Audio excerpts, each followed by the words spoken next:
and welcome to HANSA.newscast. I'm Janne Silden, and today I'm joined by Sean Moloney and Llewellyn Bankes-Hughes, the founders of London International Shipping Week, or LISW for short. Welcome. It's great to have both of you here. Thank you very much. Thank you for inviting us.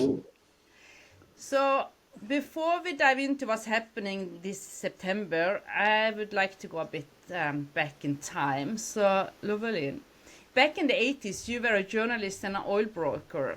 How did that path lead you up to co-founding this event? Grief, that's interesting. Depends how long you've got. I was based in. First of all a journalist, and I was sent off to New York to go and open an office for an oil journal. When I was there, I was poached to become an oil broker, also in New York. Then I was sent back to London to learn a bit more. Then poached again to go to New York again to work as a journalist. And every time I'd go to report on maybe a conference, for instance, in Houston or Chicago or San Francisco or something, I'd always see a little group of people, and they'd always have a lot of fun. There'd be 2,000 people at the event, but there'd be 3 or 4 or maybe 10 people having a lot of fun. And I found out in the end they're all people in the marine fuels industry. And I thought, one day I'm going to get involved with that. So through various jobs, etc., I ended up working for a company in Oxford called MRC. And I set up a publishing company for them, a publishing arm, which also did conferences and events and training, etc. And the focus was on marine fuels, because that was the area I wanted to get involved with. I'd seen all these people having fun. So I started doing conferences in this respect. We unfortunately got bought by Informa. And then I met Sean, who was also working for Informa. He'd been there a lot longer than me. We were there for a while, and I did these conferences all over the world, which was all very good, except at some point, Informa said, well, you earn too much money, goodbye, go and do something else. So he kicked me out, and as they did with all the middle management in the company, every 6 months, a new layer of people would be kicked out. So I set up on my own, which is the best thing I ever did, and that was in 2003. And not long after that, Sean and I said, well, let's do something together. I'm very good at conference organizing and the publishing side. Sean's very good at PR and the publishing side. Let's do something together. So Sean came up with this idea. I said it would never work. Sean said it would never work. But then we tried very hard, and then it worked. And that was it. So Sean could tell you the story about that. But it was my history and background. I did a degree in Spanish and Portuguese and could never get a job doing that. So now I use it every day in my current job, which is I say my current job, it'll be my last job, because I'm going to do this till the end of my days. So I love it. Sounds great. So, Sean, do you agree about this story? Is it fun working with Llewellyn that way? I do, actually. Llewellyn missed a very, very important detail, that when we were both publishing directors at the Informa Group, we'd gone over to the Posidonia show, and you might know about Posidonia. And Informa had said, or our bosses had said, that they chartered a couple of these catamaran for us to go and have a couple of days R&R, just for the publishers.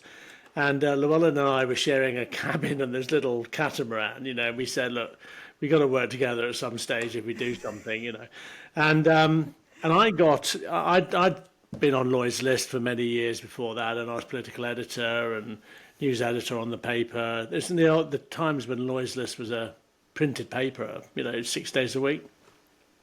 Before Tradewinds, actually, because a lot of the journalists went on to Tradewinds. And then I became a publishing director at Informa, and then, like Llewellyn said, was scythed like the rest of us, middle management, in our little, when our time was up, and set up Elaborate. But I was asked, it was around about 2010, I went out for lunch, and somebody asked me to chair a conference in London. I thought, well, yeah, I can do that. But maybe we should have a shipping week, when I was having my second glass of red wine over this very nice lunch. And so I went round about 30 organisations in London saying, would you what do you think about London Shipping Week? And they all thought I was mad, you see. Because I'd said to Llewellyn, come on, we should do it, and then we'll do a bit of research. And it was just after the Lehman Brothers crash, so the whole world was in meltdown and in financial recession. And so I said, well, you know, and they all said, well, shipping's gone east and all that. So I said, well, when are you all moving to Shanghai then? They said, we're not. London's important. I said, that's why you need a shipping week. So we just, Llewellyn and I, we just called in all our favours from people we knew and set up little events during this week. And then the government got wind of it, and they thought it was a really good idea. And the first event in 2013, I think we had about 58 events or something during the week, and a good number of people. And now we're approaching 300 to 350 events, you know, thousands of people coming in. But more importantly, really important elements. So we've got a lot of international delegations. We've got governments coming in. They're having bilaterals with about 12 to 13 government departments here in the UK. You've got, you know, the international shipping industry is coming in. So there's going to be a big melting pot of really exciting stuff going on during LISW. And it was just really our view that London should have a shipping week like Posidonia does and North Shipping. You know, why do we go to Oslo and why don't people come to London? So, and it's great, you know, and it is a good fun week as well. Yeah, so you said that was the vision, that was the core of it, to bring the shipping community to London as well. Yeah. Okay. How has it anyhow changed over time, or is it still the same, just grown larger over the years? So it's certainly grown. That's for sure. And it's grown in more ways than one. It's not just the physical thing itself. Bear in mind, we don't do an exhibition, so it's not like a Posidonia or SMM or North Shipping. Or Maritime. It's not done that at all. It's all about thought leadership. It's all about networking. It's all about getting to know each other and that sort of stuff. So it's a very different sort of focus. So it's not open to, for example, to the general public. Although, you know, if they wanted to go to things, they could, but you don't open the exhibition halls. They come and pick up their freebies and things. But it's grown in the best way it's grown is in international recognition. So that's one thing. I mean, there's always been London International Shipping Week. They've always been insisted on the international side of it. This time, it's got more international delegations than ever before. We have on the Tuesday, we're doing an experiment at a global hub. So we have the international delegations come there and talk about themselves and how they interact with the British government and each other, etc. What they offer for the world. And if everybody wants to go to see the Chinese or Oman or Denmark or Switzerland, all of these delegations are coming in, then they go in and meet them, talk to them, and discuss business, etc. But the international side is it. I mean, I've had even this week people calling me from this morning for the Nigerian embassy in Britain. How can we get our ambassador to come? How can we get our shipping minister to come? Yesterday it was the Saudis. How can we get our shipping minister, our business minister to come? What do we do to do it? And it's the interest is global, and it's fantastic to see. Obviously, we've got to try and accommodate everybody to get them to come and to work it out. But we're working very closely with the British government, whether it's mostly the Department of Transport, but also the Department of Business and Trade, and these other departments that Sean was talking about. And it's in everybody's interest to accommodate these people and to share experiences and to sort of see what they can do in terms of bilaterals and growing trade. Really, that's what the whole thing is about. So do you have a concrete example of an impact this week has had? Yeah, just to really develop on what Llewellyn's saying and to answer your question, you know, LISW is about collaboration. Yeah. It's about, you know, there are two entities that can hold an event during the week, and they bring in an audience. So one of the international trade associations, so like, you know, Intertankos or the International Chambers of Shipping or IBIA or Intermanager, these organisations, and there's about 120 that are, you know, supporters of LISW, and then the companies, the sponsors who are able to hold events, and everybody collaborates and works together. Shipping is made up of clusters, and London is a cluster, and London's cluster really focuses in on maritime financial services, you know, broking, banking, insurance, regulation, arbitration, as big as arbitration centre in the world by a factor of 3. You've got the IMO here, all that side of it. When you look at somewhere like Hamburg, for instance, a lot of ship owners. Hamburg is a big ship owning area. Oslo is big R&D and some ship owning there. You've got Mumbai is crew recruitment and training. Singapore is a mixture of a lot of them as well. But the clusters need each other. Singapore can't exist without London. London can't exist without Hamburg. Hamburg can't exist without Oslo. So everybody needs each other. And I think really the change that we've seen is that element being really sort of maximised, where it's an international shipping week that happens to be held in London. You know what I mean? So you've got the leaders coming in, debating key issues. Now, when they come in, it means that the governments or the regulators or the insurers or the owners or the ports, they're here and they can network with all of the entities that they want to talk to and to network and to discuss big key issues. Because there's a lot of big issues happening at the moment with geopolitics, Ukraine, the Red Sea, you've got innovation, AI, you've got decarbonisation, alternative fuels, switching trade lanes, you've got, the crew supply issues, all of these aspects, and what does the next 5 years of shipping mean? What are we going to be talking about in 5 years' time? We don't know. So what they're going to be trying to do is to sort of discuss a lot of these areas to try and put themselves in a stronger position so they can make the right strategic decisions as they move forward as companies and as an industry. So that's a role that sort of London plays. And when all of that's happening, we also have a lot of fun because there's a lot of good receptions. We meet amazing people. I mean, the lovely thing about, going to events like this and North Shipping Posidonia is you meet lovely people within the industry. A little bit of a difference, I think, with LISW is when people can go to events. They're all, a lot of them, 98% of them are free. Register, go on there, and you'll meet people.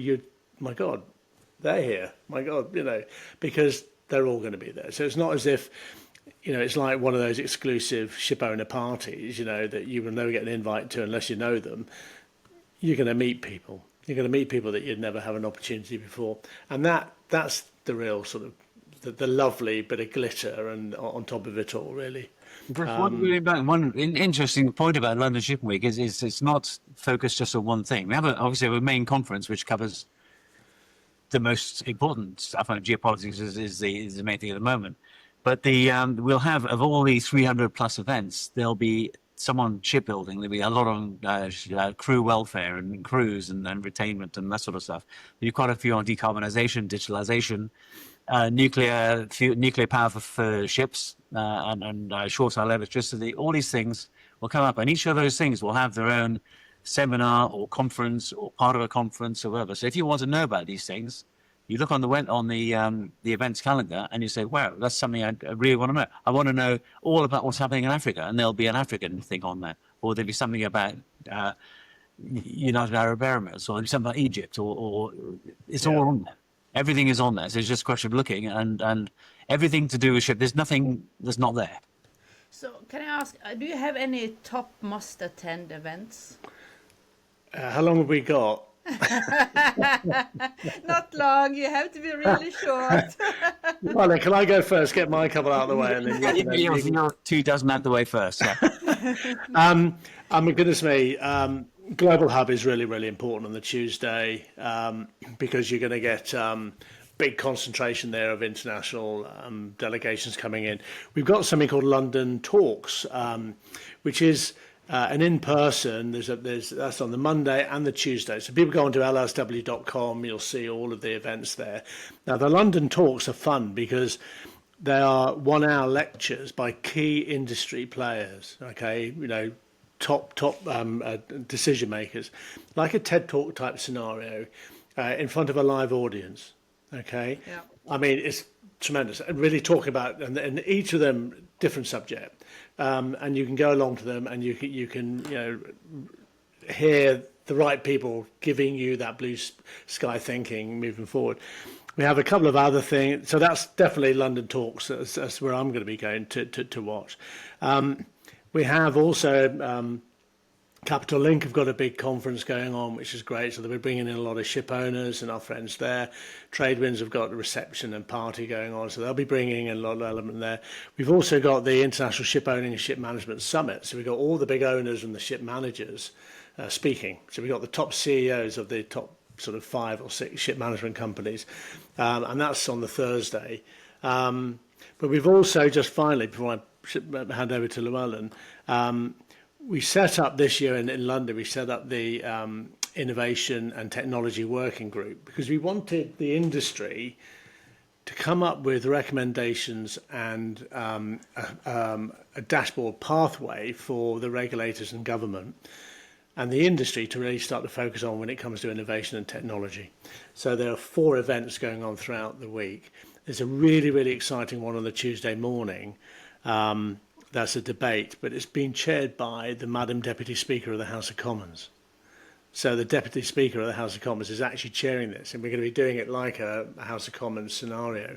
But major players there, a lot of fun, but really, really, really top-notch sort of information coming out of it. And yeah, lots of receptions. But Llewellyn, I've taken the limelight again. Well, yes, once again, Sean does this to me all the time. He leaves me in the background. But then there's a lot of really, really important events. We have some which are invitation only, but invitation only means if you apply for an invitation, sometimes you get it, but sometimes you don't. I mean, we start the week off with the opening of the London Stock Exchange. This is a tradition every Monday morning, and we go in there 8 o'clock. The market opens, bang, and it's everything is really a very exciting time. The whole thing bursts into life. So we do that on the Monday morning. We have on Monday we also have a Marine Energy Transition Forum, which is pretty much sold out already. In the evening we have a bunker party for the first time. We've introduced this, and yesterday we had 313 people sign up for it, and we expect 500 easily for that one. Tuesday night we have the Global Hub, which is going to be packed. Tuesday evening we have a charterers reception. Again, it's going to be hundreds of people there. Wednesday is the main conference, the headline conference, followed by a rooftop reception on top of the IMO.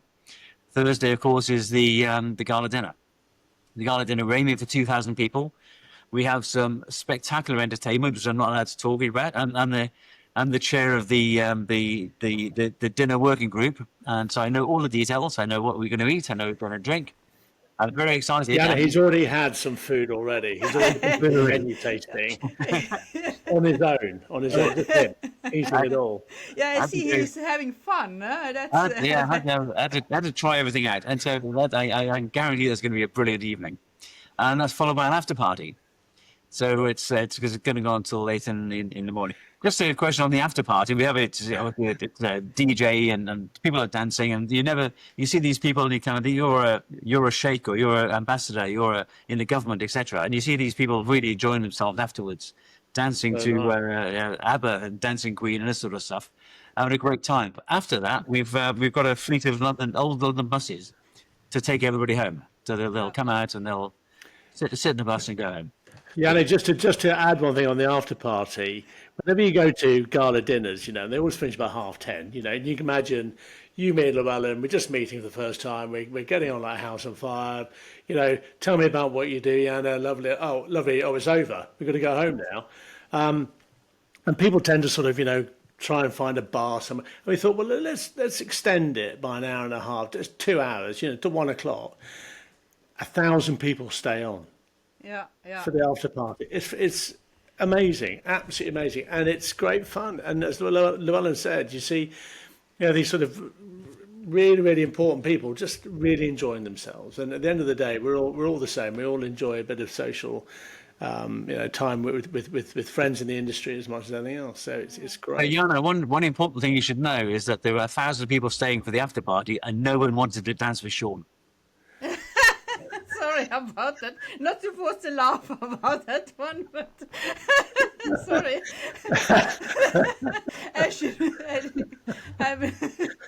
So I think we should wrap this up now. So did you see this happening when you started back then in 2013, that it would become this big and this kind of having all those people globally, really international, attending in London? I'll start. I think it's even from the very beginning, it was way beyond what we ever expected. We'd go to, for instance, the North shipping, and the British ambassador would hold a party just to announce this was going on. The Greek ambassador, or the British ambassador in Greece, would do exactly the same in Greece. They've done it on the Queen Elizabeth ship in Shanghai. We visited it and have talked about London International Shipping Week. And I said, the world is talking about it. And it's, as I mentioned earlier, the Saudis, the Omanis, the people from all over, they want to bring their ambassadors, they want to bring their shipping ministers, etc. We would never have expected this when we started it off. So we did way beyond what we expected. Yeah, and I think also, when you look at the tremendous success over the years of Posidonia, North Shipping, SMM, and Singapore Maritime Week, okay, all they're doing is reflecting the strength of those clusters, inviting the industry in. And London is a really important maritime centre. It's the number one financial services centre for maritime. It's, I think, the third largest maritime centre, full stop, in the world. So, it needed a London International Shipping Week. So I think we work incredibly hard, the whole team and all of the people involved, to make it a success. It's a big thing. So we're really pleased that's happened. But we're delighted that it's London starting to fulfil what it should be doing, and we want to see it grow even more, but still very much about collaboration, very much about everybody benefit. It's all about everybody benefiting. That's what it's all about. Well, thank you, Sean and Llewellyn, for joining me on this episode of HANSA Newscast. The London International Shipping Week runs from 15th to 19th of September, and the full program is available on your website. I wish you a lot of fun during the week. I see that will not be a problem at all with the program and you too. So that's a perfect match. Thanks a lot. Yeah, that's lovely. Thank you. Thank you.